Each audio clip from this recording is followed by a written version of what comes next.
Hey, you guys, this is Rashawn Ellis for News, Views, and Conversations. Just wanted to pop in real quick. You know, I hate bad news, but we definitely have to report about this. Actor Malcolm-Jamal Warner, he has passed away. From what I'm understanding, he was on vacation with his family in Costa Rica, and they said it was an accidental drowning while on vacation in Costa Rica. So I'm thinking like one of the currents, maybe it was too high in the ocean or something. And he drowned because of it. So just want to pop in real quick and report about it. And I'll leave you with some CNN news, talking about his life. Of course, we all know him from The Cosby Show, Theo Huxtable, our favorite. We all grew up with The Cosby Show. We all grew up with Theo Huxtable, Huxtable, Mr. and Mrs. Huxtable. I mean, it's like family. Just so sad to hear this information. I'm understanding that it took place on Sunday, and we, of course, are just finding out about it today. Sad day for us guys that love the Cosby Show. We grew up watching the Cosby Show. Condolences to his wife, his children, and all of his family, and his mother, and everyone that loves the Cosby Show. This is like a moment for all of us at this time. We're gonna miss you so much, Malcolm Jamal Warner. Thanks for giving us all those years of The Cosby Show. So many wonderful episodes to reminisce and watch and see again. Thank you so much for all that you've given. We begin with breaking news and, well, sad news. The passing of actor Malcolm-Jamal Warner, best known and beloved for his groundbreaking role as Theo Huxtable on the groundbreaking Cosby Show. A source close to the actor tells CNN he died in a drowning accident while vacationing with his family in Costa Rica. Yeah, and we just got confirmation from authorities there that the drowning happened yesterday. The acclaimed actor, musician, inspirational speaker, and cultural force was just 54 years old. Joining us now with more details is CNN entertainment correspondent Elizabeth Wagmeister, along with CNN entertainment reporter Lisa France. Elizabeth, what else are you learning here? So I just got off the phone with a source in the last hour who sadly did confirm this tragic news that Malcolm-Jamal Warner was on a family vacation with his wife and daughter when he suffered this fatal drowning accident, obviously coming as such a shock to his family, to his fans around the world. I mean, this is a true accident, and his family, I hear, is just besides themselves, as you can understand. Now, I do want to note that this was not just a TV icon who had such profound impact on American television and American culture, but he was working up until his death at the young age of 54 years old. Many child stars have a tough time when they are on an iconic role. They can be typecast, but he continued working repeatedly throughout the years. And I have to tell you, everybody who worked with him loved him. He had a stellar reputation. I was talking with someone who worked very closely with him, who is crying and just cannot believe that this has happened. So he had a wonderful reputation on and off the screen, and I had the chance to meet him when he was on the show, The People versus O.J. Simpson, and he was just such a lovely man. So this is just tragic news that will absolutely impact so many, those who know him and those who felt like they know him from their television screens. The Costa Rican authorities are saying that his drowning death took place at Playa Grande, which is a popular beach there. I just happened to have been there with my family a couple weeks ago, the very same beach, and it's got surf, like a lot of beaches do, and sometimes surf can be unpredictable, and it sounds like he got caught in the surf and dragged out. People on the beach tried to help him, and unfortunately he passed away.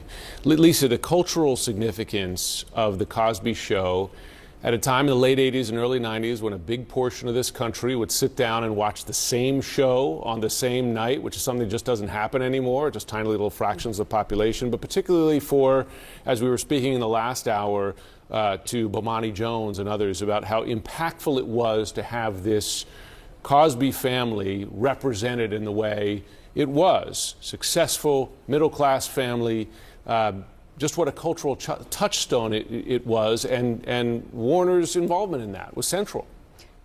Absolutely. And Jim, Malcolm-Jamal Warner was family. He was absolutely family, and the black community is grieving, just like they did with Chadwick Boseman and Kobe Bryant, because when you have a black celebrity, especially a black man, who is representing the black community, you know, representation really does matter. We say that, but it's so very true. And when it came to Malcolm-Jamal Warner, he was like our brother. He was like our cousin. You know, I have a funny story in that back in 2017, I interviewed him, he was talking about being a brand new dad. His daughter was 4 months old at the time, and he was so excited about that. He also made me promise not to call him Theo. He said as much as he loved the role, you know, his name was Malcolm. And a year later, I was supposed to interview him and do a set visit on the set of The Resident, which was another show that he was beloved for. And I got sick. I caught the flu, and I posted about not being able to see him and not being able to go to see Childish Gambino. I had tickets with friends, and he came in my comments on social media, and he said that, you know, basically he was sorry that I was sick, but could he get those Childish Gambino tickets? And that was Malcolm-Jamal Warner. He was just like funny. And then his co-star came in and co-signed and said, yeah, we're down for that 100%. Like, can we get your tickets? And I mean, that was the thing. Like, we felt like we knew him from TV, but also, as Elizabeth points out, he was just beloved as a human being, as a person, as a man who loved music, as a man who loved culture. And he fully understood what he meant, Jim, to the black community, playing that role, being able to see an affluent black family on TV. It was the first time. It was groundbreaking, and it still hits you in the gut when you watch it, how important and vital the Cosby Show was. And this is, I can't state enough what a huge loss this is. This literally feels like we have lost a family member today. It certainly does. And stand by for us, if you would, Lisa and Elizabeth, as we bring in Van Jones, CNN host and founder of DreamMachine.org. He's on the phone with us. Van, how are you reflecting on this?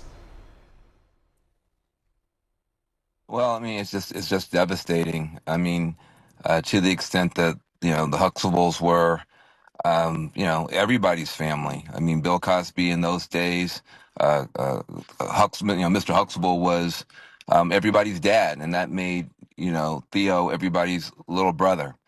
And it really was the first time that you saw black affluence on television. There have been other shows with black people. You know, Sanford and Son was important, but, you know, he was a junk dealer, and he lived in, you know, in a junkyard. You know, it was, you just didn't see it. You know, the Jeffersons were important, but, you know, they had just made it, and they lived in some kind of skyrise, but it wasn't a family. They were grown up. Suddenly, here's a family with, you know, a mom and a dad, and they're both professionals, and the kids are relatable, but, you know, they're expected to go to college. These are things that were completely revolutionary. And that show had a Super Bowl size audience every night. I mean, it's hard for people to understand, you know, 20, 30, you know, plus million people watching every single night.